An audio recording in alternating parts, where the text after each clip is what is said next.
Selamat siang semuanya. Di sini saya Patricia Diapaska dengan NIM 20.5314162 akan membahas mengenai interaksi manusia komputer di kendaraan otonom dan mobilitas.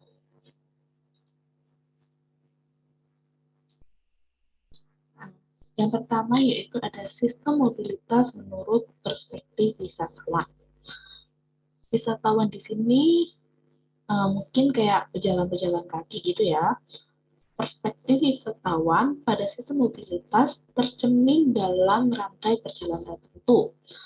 Rantai perjalanan ditentukan oleh titik sentuh di mana para wisatawan datang berhubungan dengan sistem mobilitas. Titik sentuh di sini misalnya itu adalah layanan navigasi yang digunakan seseorang sebagai pejalan kaki, tetapi juga interaksi dengan kendaraan otonom. Contohnya itu seperti gambar di bawah ini. Apa sih kendaraan otonom ini? Kendaraan otonom adalah kendaraan yang dapat menjelajahi lingkungannya dan melaju tanpa kendali manusia. Untuk saat ini mungkin sudah ada beberapa mobil atau kendaraan yang sudah diciptakan kendaraan otonom yang dapat disupir atau dikendarai tanpa manusia. Selanjutnya yaitu interaksi manusia komputer di kendaraan otonom dan mobilitas. Di sini kita akan membahas ada 5 topik. Yang pertama yaitu ada cara meningkatkan penerimaan kendaraan otomatis melalui desain interaksi. Yang kedua yaitu ada rasa nyaman, aman di kendaraan otonom. Yang ketiga yaitu ada pengambilan alih kendaraan otonom. Yang keempat ada aplikasi peringatan untuk keselamatan jalan. Dan yang kelima yaitu adalah masa depan HCI dalam mobilitas. Yang pertama kita akan bahas mengenai cara meningkatkan penerimaan kendaraan otonom melalui desain interaksi. Yaitu pertama ada penerimaan. Ulasan penerimaan pengguna adalah faktor kunci keberhasilan untuk pengenalan mengemudi otomatis atau mengemudi kendaraan otonom. Jadi di sini para pembuat kendaraan otonom harus memperkenalkan kendaraan otonom itu seperti apa sih, kelebihannya bagaimana, kekurangannya bagaimana, dibandingkan dengan kendaraan yang kita kendarai atau dikendarai oleh manusia. Seperti yang kita tahu sekarang, kendaraan kan rata-rata masih dikendarai oleh manusia. Selanjutnya yaitu ada desain. Para penulis mengekstrak elemen ruang desain untuk ruang desain interaksi kendaraan otomatis. Di sini pada jurnal itu tidak dijelaskan lebih lanjut bagaimana para penulis jurnal ini mengekstrak elemen ruang desain. Tetapi mungkin kalau berdasarkan kendaraan otonom atau yang saya ketahui, mungkin desain yang dapat mempermudah manusia mungkin seperti kayak layar sentuh pada kendaraan atau untuk mempermudah lah intinya untuk mempermudah menjalankan atau mengendarai kendaraan otonom tersebut. Yang ketiga yaitu ada penelitian. Para penulis juga mendefinisikan 7 bidang penelitian yang relevan untuk penerimaan mengemudi otomatis. Di sini juga tidak dijelaskan lebih lanjut 7 bidang tersebut seperti apa. Selanjutnya yaitu ada rasa nyaman dan aman di kendaraan otonom. Gaya mengemudi dan pengguna otomatis menyebabkan ketidaknyamanan manusia secara otomatis. Rasa aman kembali lagi ke pengguna karena rasa aman dan selamat ini dipengaruhi oleh rasa khawatir. Seperti yang kita tahu bahwa kendaraan yang kita kemudi itu kan rata-rata masih dikendarai oleh manusia, masih manusia yang mengendarai. Tiba-tiba kita menggunakan kendaraan otonom yang tidak dikendarai oleh manusia atau dapat berjalan dengan sendirinya gitu. Jadi kayak manusia itu merasa kurang nyaman atau gak aman gitu karena kayak tiba-tiba nanti terjadi apa-apa bagaimana. Soalnya kan biasanya kita dikendarai atau kita yang mengendarai kendaraan tersebut.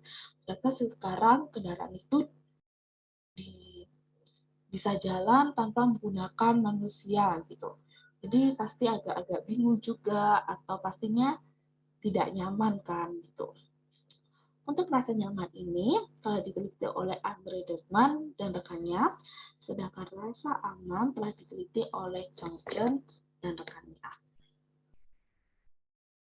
Selanjutnya yaitu ada pengambilan alih kendaraan otonom. Pengambilan alih dapat dalam kendaraan otonom dilakukan secara ergonomis. Untuk yang tidak tahu ergonomis itu apa, ergonomis merupakan pendekatan ilmiah interdisiplin dari penerapan prinsip-prinsip manusia untuk perancangan sistem manusia mesin. Lebih diarahkan pada penyesuaian terhadap mesin dan peralatan bantu untuk memperbaiki performa dengan kondisi yang aman, nyaman, efisien, sehat, dan selamat bekerja. Tantangan dalam pengambilan alih secara ergonomis adalah kesadaran situasi harus dibuat dengan cepat dan keputusan yang mendorong. Contohnya mungkin kayak kendaraan otonom. Di depan tuh misalnya ada batu atau manusia. Pasti sensor-sensor yang ada bakal mendeteksi bahwa di depan itu ada batu, ada manusia. Apakah kita harus berhenti atau belok kanan atau belok kiri untuk menghindari batu tersebut. Dan itu harus dibuat dengan cepat. Kalau tidak dibuat dengan cepat, pasti akan ada terjadi sesuatu, misalnya kecelakaan atau menyebabkan keinginan atau kekacauan yang tidak diinginkan.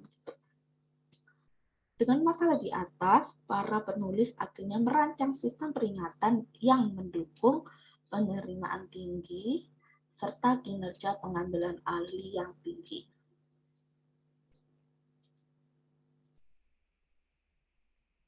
Selanjutnya yaitu ada aplikasi keselamatan jalan. Aplikasi peringatan menjadi semakin penting dengan meningkatnya kemungkinan teknologi sensor. Teknologi sensor bisa mendukung pengemudi selama transisi ke mengemudi otomatis.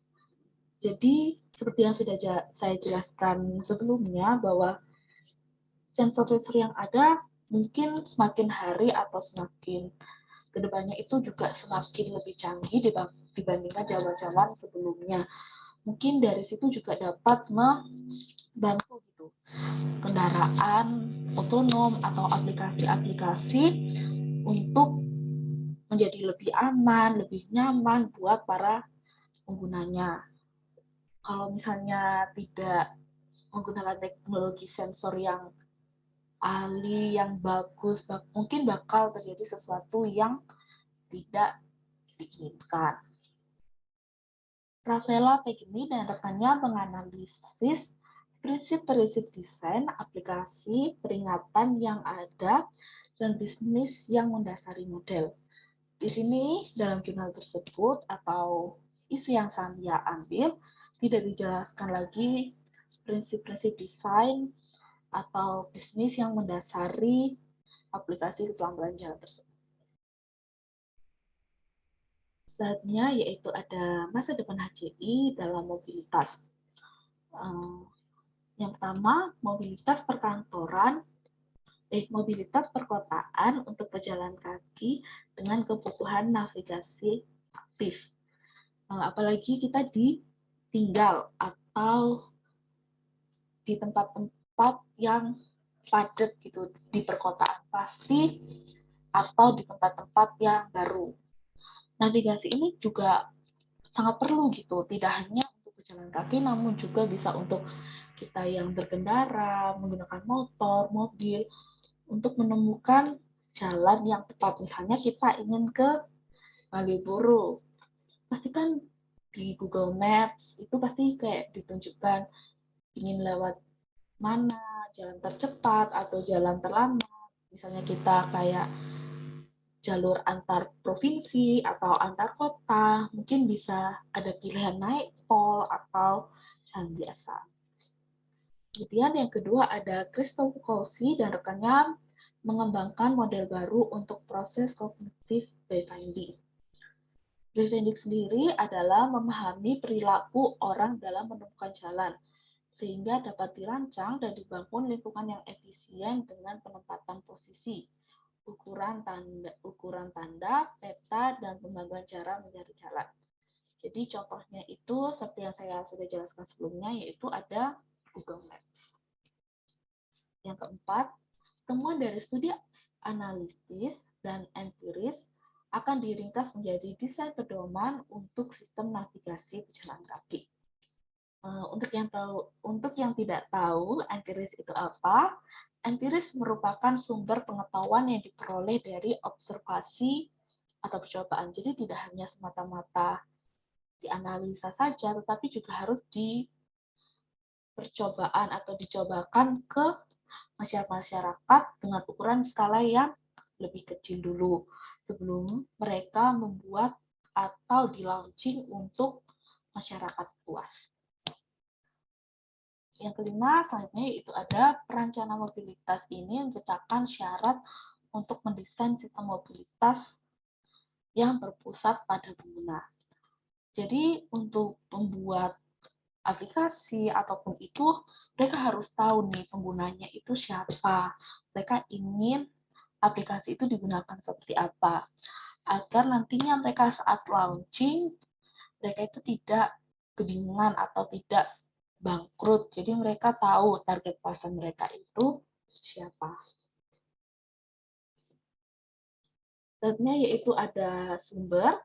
Sumber di sini saya mengambil salah satu isu dari jurnal yang berjudul Human Computer Interaction dengan isu yang saya angkat, yaitu ada Introduction to the Special Issue on Human Computer Interaction in Autonomous Vehicle and Mobility, atau dalam bahasa Indonesianya yaitu interaksi manusia komputer di kendaraan otonom dan mobilitas.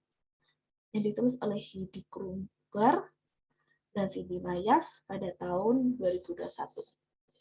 Sekian presentasi dari saya. Terima kasih.